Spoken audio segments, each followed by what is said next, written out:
Pakistan has spent decades accusing India of suppressing the people of Kashmir. Kashmir is one of the world's longest-running territorial disputes.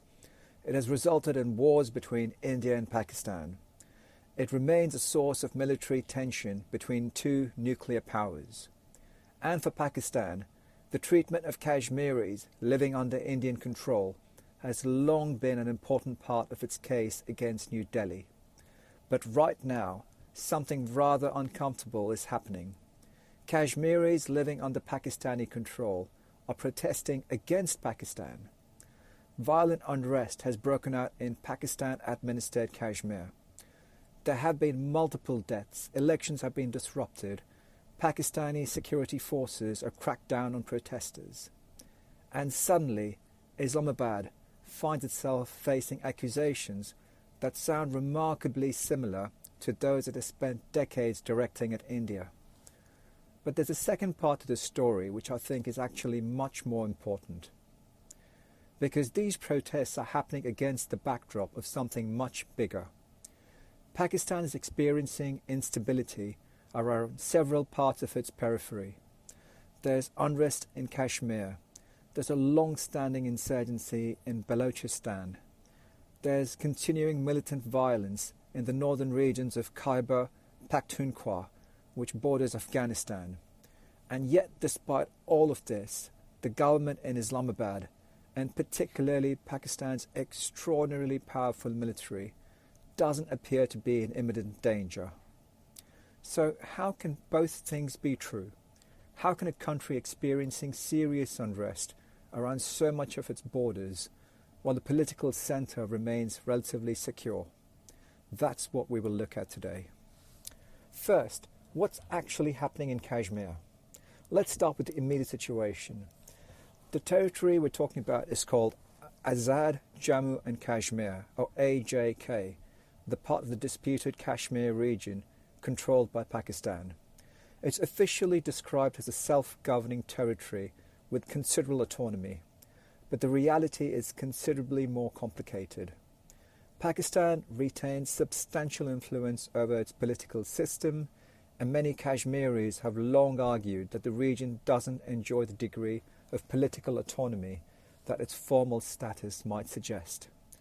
One source of frustration is the structure of its legislative assembly. Of 53 seats, only 33 are elected locally. The remainder, including seats representing Kashmiris living elsewhere in Pakistan, creating a system that critics argue helps Islamabad retain considerable influence over the territory. There are demographic tensions as well. According to some analysis, ethnic Kashmiris now only make up around a quarter of the region's population following years of migration. So the current protests haven't emerged from nowhere. There are long-standing grievances over political representation, economic conditions, and the relationship between the territory and Islamabad. The latest round of protests began in June and intensified during elections in late July and early August. And this is where things become much more serious. Local civil society groups claim that around 50 to 75 people have been killed. Pakistani authorities dispute that figure, acknowledging instead the deaths of 7 security personnel. We don't have independent confirmation of the full casualty numbers, so those figures need to be treated carefully. But whatever the precise number, this has clearly gone beyond normal political protests.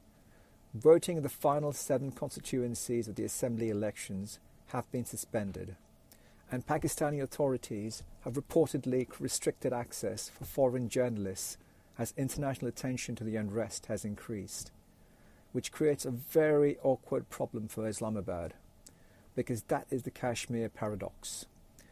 Pakistan's international position in Kashmir has always been fairly straightforward. It argues that India suppresses Kashmiris on the Indian-controlled side of the border and denies them with genuine political self-determination. That argument is central to Pakistan's dispute with India. But now Pakistan itself is confronting Kashmiri protesters, and those protesters are complaining about political representation demographic change, and the power exercised over their territory from Islamabad. That doesn't make the situation on the two sides of Kashmir identical. They're not. But politically, the optics are extremely uncomfortable because it gives India an obvious response.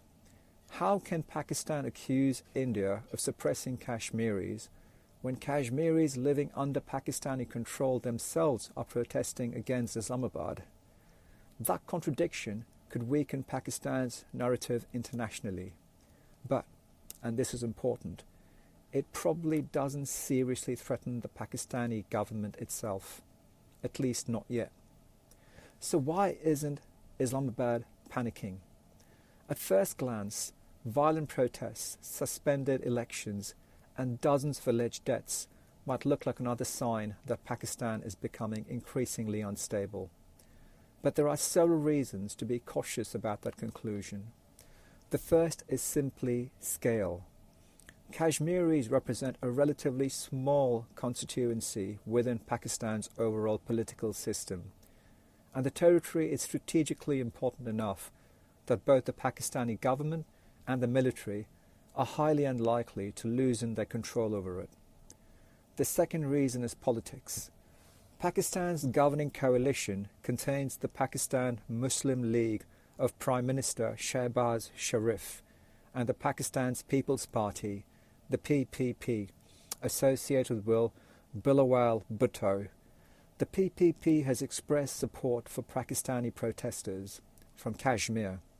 You might look at this and think, is the coalition beginning to fracture? Probably not. The better interpretation is that we are watching domestic political competition. The Sharif-led PML is currently in the stronger position in the local elections. The PPP therefore has an obvious incentive to present itself as sympathetic to Kashmiri grievances and try to expand its political support there.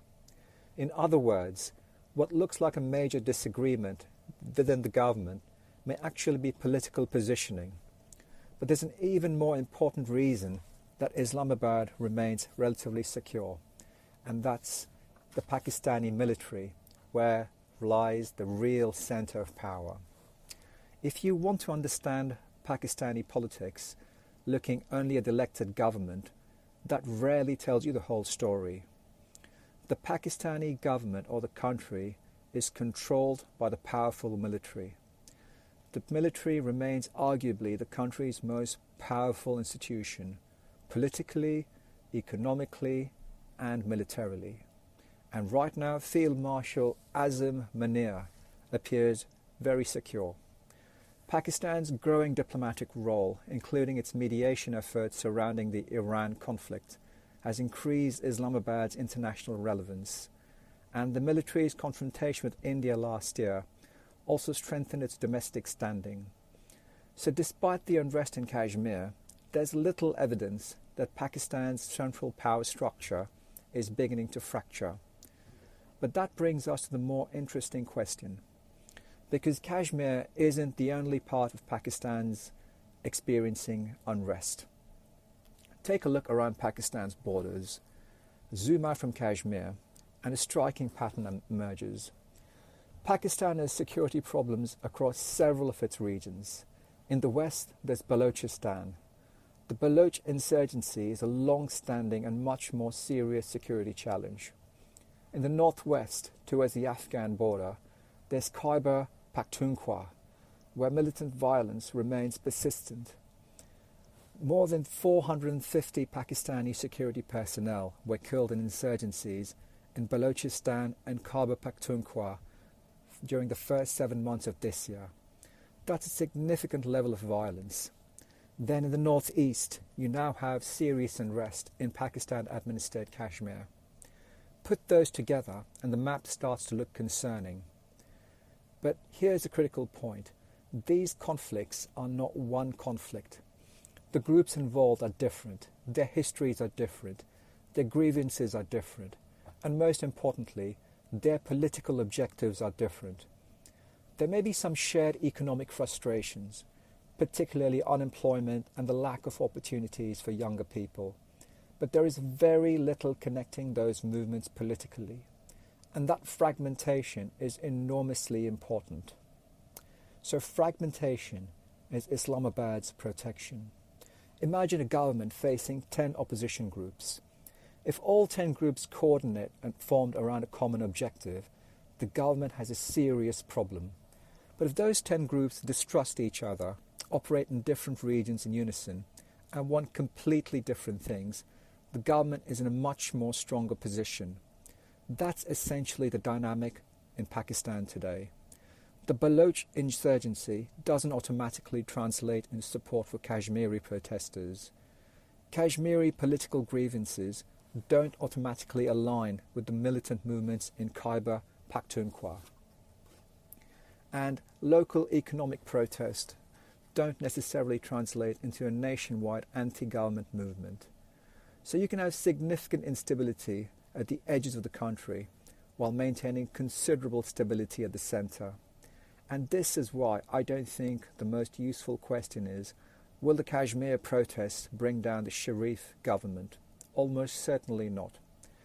The more interesting question is, how much persistent instability in Pakistan's periphery can the state absorb before the cost of managing it becomes increasingly difficult? Because fragmentation doesn't mean the problem disappears. And this is the distinction I think matters. A threat doesn't have to overthrow the government to be strategically important. Every insurgency consumes resources. Every additional security deployment costs money. Every protest requiring suppression creates political consequences. Every regional grievance requires attention from a government already dealing with significant economic challenges. Balochistan requires military resources. Khyber Pakhtunkhwa requires additional military resources. Kashmir requires political and security attention. And economic weakness in the country makes dissatisfaction harder to contain across all of them. None of those challenges individually needs to threaten Islamabad. The danger is cumulative. Think of it less like one enormous fire and more like a series of smaller fires around the edges of a building. As long as they're separate, they can probably be contained. But containing them still requires resources. And the risk increases as two things happen. Either those fires begin connecting with one another, or something happens at the centre that reduces the government's ability to contain them. An economic crisis, a political rupture, a split within the military, or another major confrontation with India. None of those things are inevitable. And I'm certainly not arguing that Pakistan is approaching collapse. It's not. Well, not yet. But that's the vulnerability worth watching. And that brings us back to Kashmir. Because Kashmir matters for another reason. It isn't just a domestic political problem. It's central to Pakistan's rivalry with India. For decades, Pakistan has portrayed internationally that it is the defender of Kashmiri political rights, that fellow Muslims in Indian-administered Kashmir are being repressed. That position becomes harder to sustain when protesters in Pakistan-administered Kashmir themselves accuse Islamabad of denying them political representation. India will undoubtedly exploit that contradiction. This doesn't resolve the Kashmir dispute. It doesn't prove India's position is correct, and it certainly doesn't make the political situation on both sides of the border equivalent. But it complicates Pakistan's argument. And geopolitics isn't only about military power. It's also about legitimacy. It's about narratives. And it's about which country's explanation of events is more persuasive internationally. Right now, Pakistan's own Kashmir problem makes a traditional narrative considerably more difficult. So what do we take away from all this? I think there are three things. First, the unrest in Pakistan-administered Kashmir is serious, but it probably isn't a threat to the government in Islamabad. Pakistan's military remains powerful, the political opposition is divided, and the protests themselves remain geographically contained. Second, Kashmir should not be viewed in isolation.